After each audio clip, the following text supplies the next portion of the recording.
بسم اللہ الرحمن الرحیم۔ السلام علیکم۔ امید ہے کہ آپ خوش و خرم ہوں گے۔ اللہ آپ کو خوش و خرم رکھے۔ میں ہوں آصف اقبال احساس اردو دان سے۔ تو آج ہمارا چھوٹا لیکچر ہے اور جماعت دہم جو پہلا سبق ہے مولوی عبدالحق، اس کے مصنف شاہد احمد دہلوی، تو اس کا تعارف ہم پڑھیں گے۔ پہلے ہم کتاب کی طرف اگر آ جائے تو کتاب مصنف کا تعارف پڑھتے ہیں، اس کے بعد پھر لیکچر کی طرف آ جاتے ہیں، جو ضروری نکات ہیں اس پر بحث کرتے ہیں۔ تو شاہد احمد دہلوی یہ صفحہ نمبر 1 پر ہے۔ ولادت ہے 1906، وفات ہے 1967۔ شاہد احمد دہلوی مولوی نذیر احمد کے پوتے اور مولوی بشیر الدین کے بیٹے تھے۔ انہوں نے ابتدائی تعلیم حیدرآباد سے حاصل کی، دہلی یونیورسٹی سے فارسی میں ایم اے کیا۔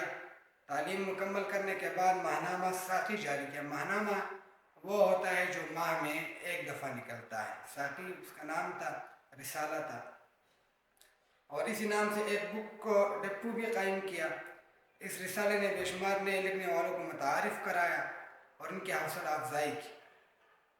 تقسیم ہند کے بعد پاکستان چلے آئے اور کراچی سے اپنا رسالہ جاری کی، یعنی جیسے ہی ہندوستان تقسیم ہوا، پاکستان اور ہندوستان الگ الگ ہو گئے، تو پھر وہ پاکستان چلے آئے اور کراچی سے اپنا رسالہ جو ہے انہوں نے نکالنا شروع کی۔ وہ ادبی تحریکوں اور انجمنوں میں بڑھ چڑھ کر حصہ لیتے تھے۔ انہوں نے انجمن ادبی جرائد پاکستان بنائی، شاعروں اور ادیبوں کے حقوق کے تحفظ کے لیے رائٹرز گلڈ کے ضمن میں نمایاں خدمات انجام دی۔ انہیں موسیقی سے بڑی دلچسپی تھی۔ وہ ریڈیو پاکستان کراچی میں بحیثیت میوزک سپروائزر مقرر ہوئے۔ اس سلسلے میں انہوں نے جاپان، تھائی لینڈ، فلپائن اور ہانگ کانگ کے دورے بھی کیے، جہاں انہوں نے پاکستانی موسیقی پر لیکچر دیے۔ یعنی یہ ان کا ایک اور پہلو ہے کہ انہیں موسیقی سے بڑی دلچسپی تھی اور موسیقی سے انہیں محبت تھی، تو اس حوالے سے وہ جاپان بھی گئے، تھائی لینڈ بھی گئے، فلپائن بھی گئے، ہانگ کانگ بھی گئے، اور وہاں انہوں نے پاکستانی موسیقی پر لیکچر دیے۔ شاہد احمد دہلوی ایک ذی علم آدمی تھے، یعنی علم والے آدمی تھے۔ وہ دراصل نذیر احمد اور بشیر الدین کے روایت کے امین رہے ہیں۔ انہیں دہلی کی ٹکسالی زبان پر مکمل عبور حاصل تھا۔ ٹکسالی زبان اصل میں ٹکسالی وہ ٹیٹ زبان جو کسی خطے یا ملک میں رائج ہو، یا دوسرے معنوں میں یہ استعمال کیا جاتا ہے کہ ایسی زبان جو با محاورہ ہو اور جسے اہل زبان استعمال کرتے ہو، تو اس کو ٹکسالی زبان کہتے ہیں۔ جو با محاورہ ہو اور اسے اہل زبان استعمال کرتے ہو تو اس کو ٹکسالی زبان کہتے ہیں۔ یا وہ ٹیٹ زبان جو کسی خطے یا ملک میں رائج ہو، اس کو بھی ٹکسالی زبان کہتے ہیں۔ ان کی تصانیف کی تعداد 50 کے قریب ہے۔ ان کے بعض مقالات نے دہلی مرحوم کو زندہ جاوید کر دیا۔ اپنے رسالے کے بعض خصوصی شماروں کے ذریعے اردو ادب کی ترویج میں بھرپور حصہ لیا۔ ترویج یعنی ترقی میں بھرپور حصہ لیا۔ ان کی وفات کراچی میں ہوئی اور وہی دفن ہوئی۔ ان کی تصانیف دلی کی بپتا، گنجینہ گوہر، سرگزشت عروس، اندھی گلی، دھان کا گیت اور پاکستانی موسیقی۔ یہ وہ چیزیں ہیں جو کہ آپ کے کتاب میں دی گئی ہیں مصنف کے حوالے سے۔ اب ہم ان نکات کی طرف آ جاتے ہیں جو کہ آپ کے کام آئیں گے اور آپ کے لیے ضروری ہے کہ آپ ان نکات کو سمجھیں اور ان کو یاد کریں۔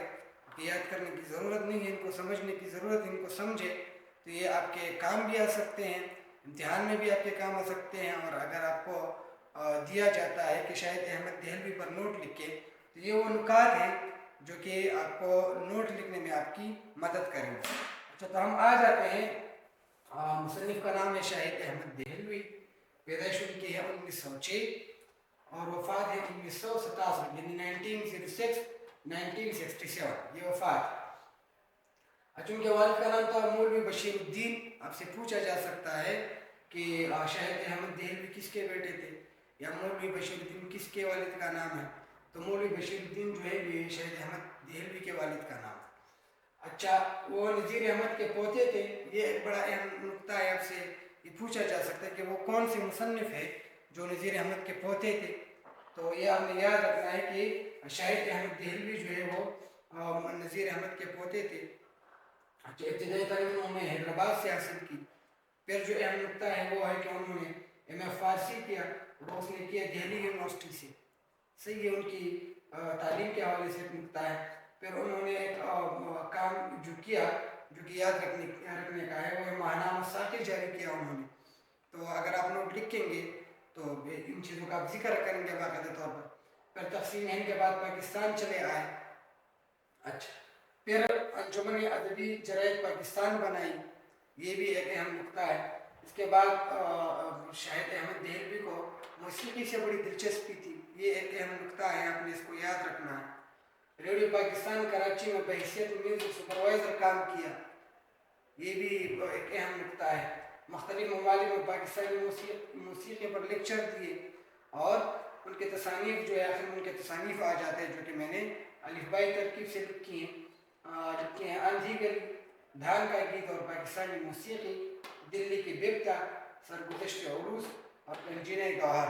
تو یہ تمام وہ نکات ہیں جو کہ آپ کو نوٹ لکھنے میں آپ کی مدد کریں گے، یا اس سے اگر پیپر میں شاہد احمد دہلوی کے حوالے سے کچھ آ جاتا ہے تو یہ وہ اہم نکات ہے کہ انہی میں سے کچھ چیزیں آ سکتی ہیں۔ تو انشاءاللہ کل ہم دوبارہ جو شاہد احمد دہلوی نے امور ابلاغ کے حوالے سے لکھا ہے، اس حوالے سے ہم اگلے لیکچر میں انشاءاللہ بات کریں گے۔ خوش رہیں، آباد رہیں، اللہ حافظ۔